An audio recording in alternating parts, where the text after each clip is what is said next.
सुर्खियों के बाद सबसे पहले बड़ी खबर, बिग ब्रेकिंग। सतना से डंपर और कार में टक्कर में 7 लोगों की मौत हो गई है। 6 लोगों ने मौके पर ही दम तोड़ दिया, जबकि एक की उपचार के दौरान मौत हुई है। 4 लोग गंभीर रूप से घायल हैं। नागौद थाना इलाके के रेरुआ मोड़ की यह घटना है।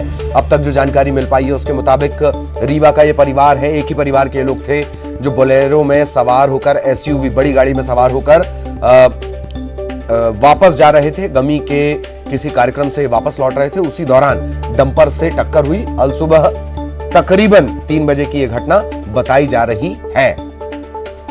रेरुआ मोड़ पर यह घटना हुई। 6 लोगों की मौके पर मौत, इसमें महिलाएं भी शामिल हैं। 6 लोगों की मौके पर मौत, एक ने उपचार के दौरान दम तोड़ दिया है।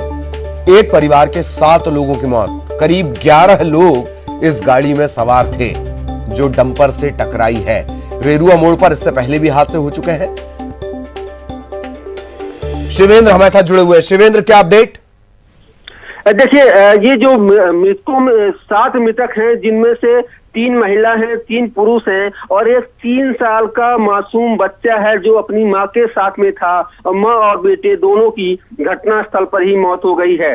ये परिवार विश्वकर्मा परिवार है जो रीवा जिले के पनमार थाना क्षेत्र के नवान गांव का रहने वाला है। मृतक के परिजनों को सूचित कर दिया गया है। उसके परिजन भी नागौद पहुंच गए हैं, जहां कुछ देर बाद पीएम कराया जाएगा। 6 शवों का पीएम नागौद में होगा, जबकि उपचार के दौरान एक अन्य व्यक्ति की जो मौत हुई थी उसका पीएम 17 में कराया जाएगा। पीएम की तैयारियां पूरी कर ली गई हैं।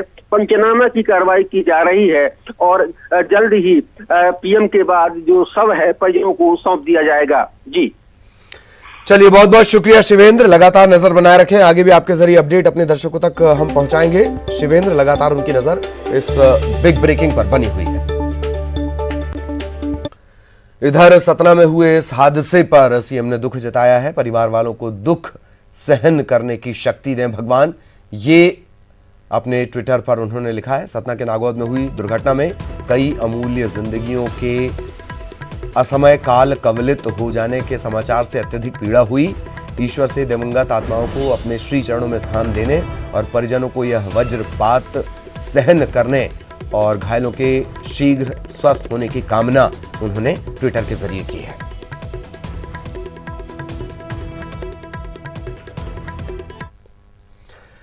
एक और हादसे की खबर ग्वालियर से मिल रही है। सड़क हादसे में 5 लोग जख्मी हो गए। 3 की हालत गंभीर बताई जा रही है। तेज रफ्तार कार के पलटने से यह हादसा हुआ। डायल 100 ने घायलों को अस्पताल पहुंचाया। सड़क हादसे में 5 घायल। तो ग्वालियर से भी बड़ी खबर, सतना में एक हादसा हुआ है जिसमें 7 लोगों की जान चली गई। इधर ग्वालियर से भी सड़क हादसे की खबर। सड़क हादसे में 5 लोग जख्मी हो गए। 3 की हालत गंभीर बताई जा रही है। तेज रफ्तार कार और बेकाबू होकर यह कार पलट गई, इसके चलते यह हादसा हुआ। तत्काल डायल 100 को इत्तला दी गई और फिर डायल 100 ने घायलों को अस्पताल तक पहुंचाया है।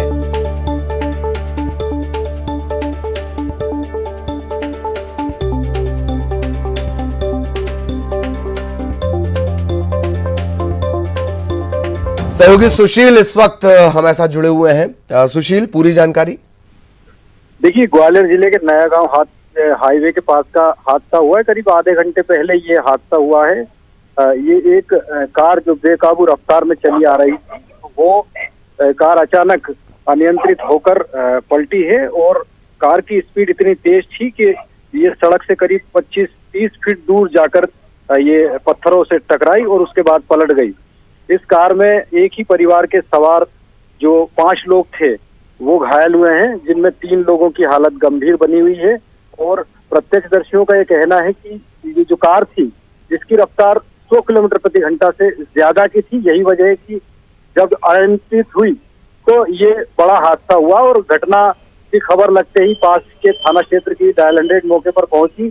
सभी घायलों को जयरोग अस्पताल ले जाया गया है। बताया जा रहा है कि 3 लोगों की हालत इसमें गंभीर बताई जा रही है और पुलिस जो है इस मामले में अब अगली कार्रवाई कर रही है।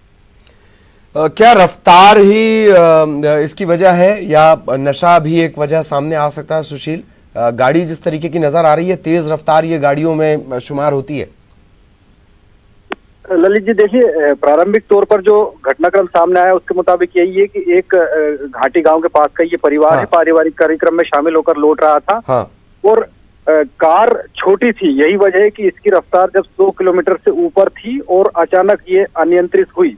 अनियंत्रित होने के चलते ये हादसा हुआ है, क्योंकि कार बहुत छोटी थी और 100 किलोमीटर प्रति घंटे से ज्यादा की रफ्तार थी। प्रत्यक्षदर्शी जो वहां मौके पर मौजूद थे, उन लोगों का यही कहना था जी कि ये बेकाबू हुई। तो बताया ये भी जा रहा है कि सुबह का वक्त था, देर रात से ये लोग चले थे जहां से लौट रहे थे। तो संभवतः एक आशंका ये भी है कि इसमें ड्राइवर जो गाड़ी चला रहा था उसको नींद का झोंका आने के चलते भी ये हादसे की ये एक आशंका बड़ी है। वजह हादसों की निकलकर सामने आई है, देर रात तक ड्राइविंग और उसके बाद नींद का झोंका। बहुत बहुत शुक्रिया सुशील इस तमाम जानकारी के लिए। बड़ी खबर दुर्ग से मिल रही है। एक छात्र ने फांसी लगा ली है, माता पिता की डांट से ही परेशान था। पुलिस को एक सुसाइड नोट मिला है। बीकॉम प्रथम वर्ष का ये छात्र था। जामुल, दुर्ग के जामुल का ये मामला है। जामुल पुलिस इस मामले में पड़ताल में जुट गई है। खुदकुशी का ये मामला है। बीकॉम फर्स्ट ईयर का ये छात्र था। माता पिता डांटते थे, इससे परेशान होकर इसने फांसी लगा ली।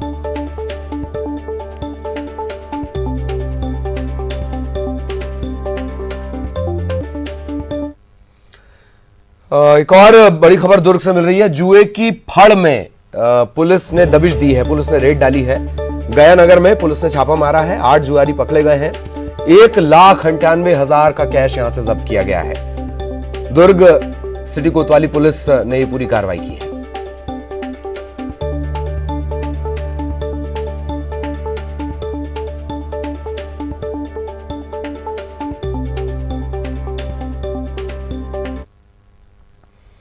एक बड़ा सियासी अपडेट इस वक्त मिल रहा है। दिग्विजय सिंह का इंदौर दौरा टल गया है।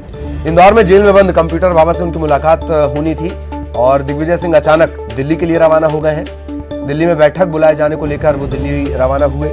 ये घटनाक्रम बहुत तेजी से बदला है, जबकि आज वो इंदौर पहुंचने वाले थे और ये माना जा रहा था कि प्रशासन अगर इजाजत नहीं देगा तो विरोध प्रदर्शन जैसी स्थिति भी बन सकती है। तकरीबन 4 घंटे उनका बिताने का यहाँ कार्यक्रम था, वापस भोपाल लौटने का भी कार्यक्रम था, लेकिन अचानक ये बड़ा अपडेट, दिल्ली बुलाया गया है बैठक के लिए। सहयोगी अनुराग इस वक्त हमारे साथ जुड़े हुए हैं। अनुराग, बड़ा अपडेट। बिल्कुल ललित, देखिए कल नतीजे आने वाले हैं और उससे पहले दिग्विजय सिंह को अचानक दिल्ली बुलाया है, क्योंकि ये पहले से तय नहीं था और आज सुबह अचानक ये सूचना आई है। उसके बाद दिग्विजय सिंह दिल्ली के लिए रवाना हुए हैं।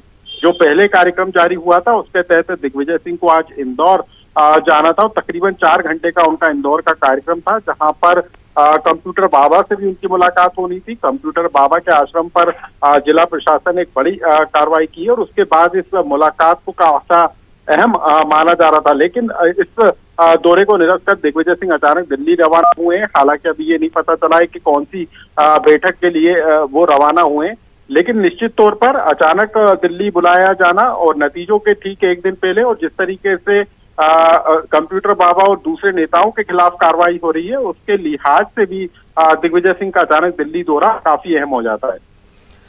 चलिए, बहुत बहुत शुक्रिया अनुराग इस तमाम जानकारी के लिए। सहयोगी अनुराग हमारे साथ जुड़े हुए थे और ये साफ नहीं हो पाया कि दिल्ली में वो किस बैठक में जा रहे हैं, लेकिन अचानक से कल जबकि उपचुनाव के नतीजे आने हैं उससे ठीक पहले दिल्ली के लिए रवाना हुए दिग्विजय। खबर भोपाल से। कंप्यूटर बाबा के खिलाफ कार्रवाई का समर्थन संत समाज ने भी किया है। महामंडलेश्वर नरेंद्र गिरी का बयान आया है। गौशाला की भूमि पर कब्जा करना गलत है। सरकारी जमीन पर यह कब्जा किया गया था और कंप्यूटर बाबा के आचरण पर भी उन्होंने सवाल खड़े किए हैं। मध्य प्रदेश सरकार ने उस अवैध कब्जे को हटा करके एक उचित काम किया है,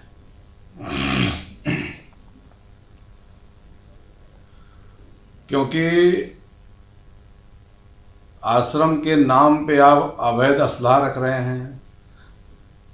तमाम ऐसी वस्तुएं पाई गई जो संतों के मर्यादा के विपरीत है।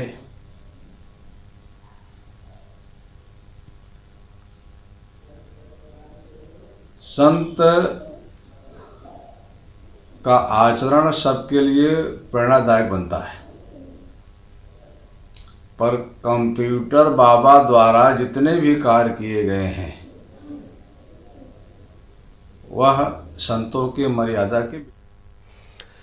इधर श्योपुर जिले के बरगवां कस्बे में सीएम शिवराज सिंह चौहान आज लगाने वाले हैं चौपाल। दोपहर तकरीबन 12 बजे वो यहां पर पहुंचेंगे। सहरिया समाज के लोगों से चर्चा करेंगे। स्व सहायता समूह की महिलाओं से मिलकर उनकी समस्याएं भी जानेंगे।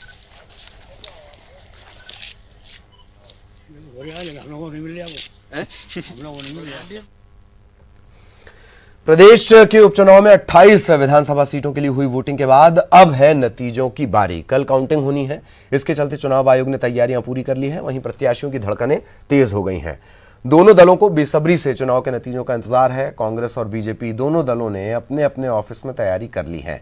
नतीजे देखने के लिए बड़ी बड़ी स्क्रीन लगाई जा रही हैं। फॉर्म 17 को लेकर कांग्रेस ने मतगणना एजेंट को खास सतर्कता बरतने के निर्देश दिए हैं। ब्रेक के बाद आपका स्वागत है। प्रदेश के सीएम शिवराज सिंह चौहान आज दोपहर 1:30 बजे हेलीकॉप्टर द्वारा शिवपुर के आदिवासी विकासखंड कराहल इलाके के बरगवां कस्बे में आएंगे। ये बड़ा अपडेट हम आपको टाइम का दे दें। पहले 12 बजे का वक्त था, लेकिन अब जानकारी मिल रही है कि 1:30 बजे वो यहां पर पहुंचेंगे। हेलीपैड पर स्वागत सत्कार के बाद वो बरगवां में आयोजित सहरिया चौपाल में शिरकत करेंगे। इस दौरान आजीविका मिशन के माध्यम से जिले भर में बनाए गए स्व सहायता समूहों से जुड़ी सहरिया समाज की महिलाओं से चर्चा करेंगे। उनके यहां तकरीबन 2 घंटे तक रुकने का कार्यक्रम है और इसके बाद वो हेलीकॉप्टर द्वारा भोपाल के लिए रवाना होंगे। सीएम का ये कार्यक्रम रविवार को अचानक बना है। इस वजह से जिला प्रशासन और बाकी का जो अमला है उनके कार्यक्रम की तैयारियों में जुटा है। कार्यक्रम स्थल पहुंचने के लिए रातों रात मुरम की रोड बना दी गई है। पंडाल लगाकर तैयार किया जा रहा है।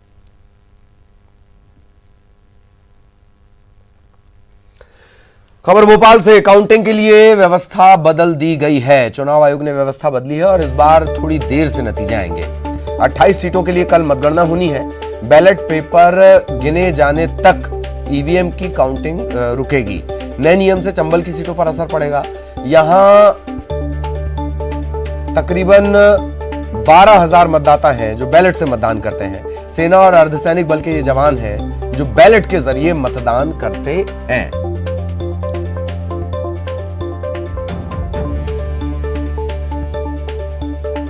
बैलेट गिने जाने तक ईवीएम काउंटिंग भी रोकी जाएगी। ये अब तक जानकारी मिली है। ये व्यवस्था बदली है। तो तकरीबन जो खास तौर पर चंबल अंचल के जवान हैं जो सेना में भर्ती होते हैं, तकरीबन 12,000 मतदाता हैं जो बैलेट के जरिए मतदान, पोस्टल बैलेट के जरिए मतदान करते हैं। सेना और अर्धसैनिक बलों के जवान, और ये बड़ी संख्या है। लिहाजा हो सकता है कि इन इलाकों की जो सीट है 16 सीट तकरीबन, वहां के जो नतीजे हैं उसमें उसकी रफ्तार थोड़ी कम नजर आए।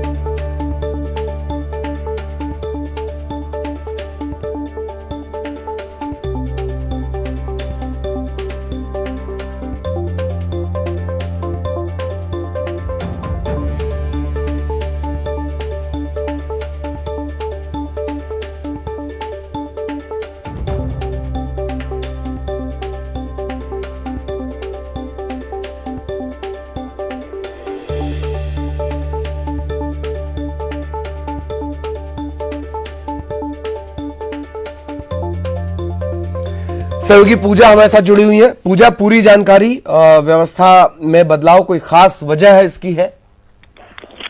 देखिए, कोरोना काल को देखते हुए काफी कुछ व्यवस्थाओं में बदलाव किया गया है। चुनाव भी जब हो रहे थे तो व्यवस्थाओं को दुरुस्त रखा गया था। कोरोना की तमाम गाइडलाइंस फॉलो की गई थी और अब इसी के तहत एक व्यवस्था और बदली गई है जिसमें बैलेट पेपर की गिनती होने तक ईवीएम मशीन की काउंटिंग नहीं रुकेगी। ये एक बड़े कह सकते हैं व्यवस्था में बदलाव किया गया है।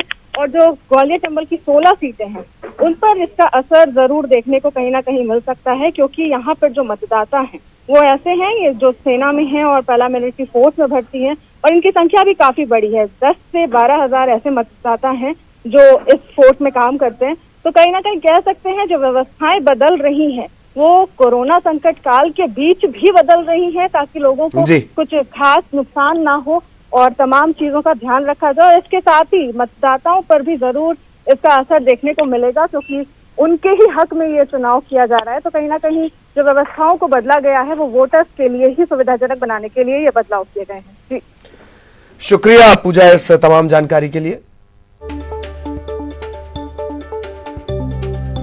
तो पूजा जानकारी दे रही हैं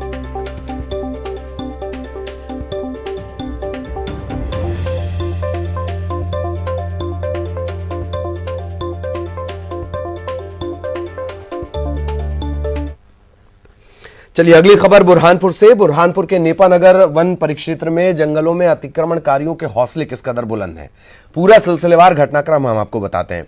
शनिवार को यहां जो बेजा कब्जा हुआ है उसे हटाने के लिए पुलिस और वन विभाग का अमला पहुंचा। इस अमले पर हमला कर दिया गया। इसमें 30 वनकर्मी और पुलिसकर्मी जख्मी हो गए थे। रविवार को मौके का मुआयना करने के लिए खरगोन रेंज के डीआईजी इस इलाके में पहुंचने वाले थे। तब अतिक्रमणकारियों ने रास्ते पर पेड़ डाले और रास्ते को बंद कर दिया। आलम यह हो गया कि जो खरगोन रेंज के डीआईजी हैं, जो मौका मुआयना करने पहुंचे हुए थे, उन्हें वापस लौटना पड़ा। बिना मुआयना किए वो वापस लौटे। इसी बात से अंदाजा लगा लीजिए कि किस कदर अतिक्रमणकारियों के हौसले बुलंद हैं। इससे पहले भी शनिवार को जो हमला किया गया, अतिक्रमण हटाने के लिए पुलिस और वन विभाग की टीम पहुंची थी। इस पर हमला किया गया। 30 वनकर्मी और पुलिसकर्मी घायल हो गए थे। जॉइंट ऑपरेशन किया गया था, जिसके अंदर फॉरेस्ट की टीम, पुलिस की टीम और राजस्व अधिकारी साथ में जाकर अतिक्रमण जो है वो हटाने की कार्रवाई की गई थी। उसके अंदर कुछ तीर गोफन से जो अतिक्रमणकारियों के द्वारा हमला किया गया था, उसमें 307 लूट की धाराओं में मामला पंजीबद्ध किया गया है। आज यहाँ पे आने का ये था कि एक बार घटनास्थल जो हुआ है उसका भी निरीक्षण किया जाए। घटनास्थल का हम लोगों के द्वारा निरीक्षण किया गया, कहाँ पे घटना हुई है, किस तरफ से जो है वो अतिक्रमणकारियों ने हमला किया है। आगे हम लोग और भी कार्रवाई करवाएंगे। इसमें 28 लोगों को नामजद आरोपी बनाया गया है और साथ साथ में कुछ अन्य आरोपी भी लिखा गया है, अज्ञात आरोपी। तो एक एक करके। इधर सीधी में कबाड़ का काम करने वाले एक युवक की चोरी के शक में दबंगों ने जमकर पिटाई कर दी। हालत गंभीर हो गई। उसे सिटी कोतवाली पुलिस के हवाले किया गया। इसके बाद थाने में भी इस युवक की जमकर पिटाई की गई। युवक की मौत हो गई और उसके बाद गुस्साए परिजनों ने सड़क पर शव रखकर जमकर हंगामा किया। 8 घंटे से ज्यादा वक्त तक यह हंगामा चलता रहा। जिला प्रशासन के पसीने छूट गए। पीड़ित परिवार ने कोतवाली थाना प्रभारी और 4 दबंग लोगों पर मारपीट करने के आरोप भी लगाए। कलेक्टर ने इस मामले में मजिस्ट्रियल जांच के आदेश दिए हैं। पीड़ित परिवार को 4 लाख की मुआवजा राशि देने का ऐलान भी किया गया है। इधर एसपी ने जो थाना प्रभारी उसे निलंबित कर दिया है। 4 आरोपी इस मामले में गिरफ्तार कर लिए गए।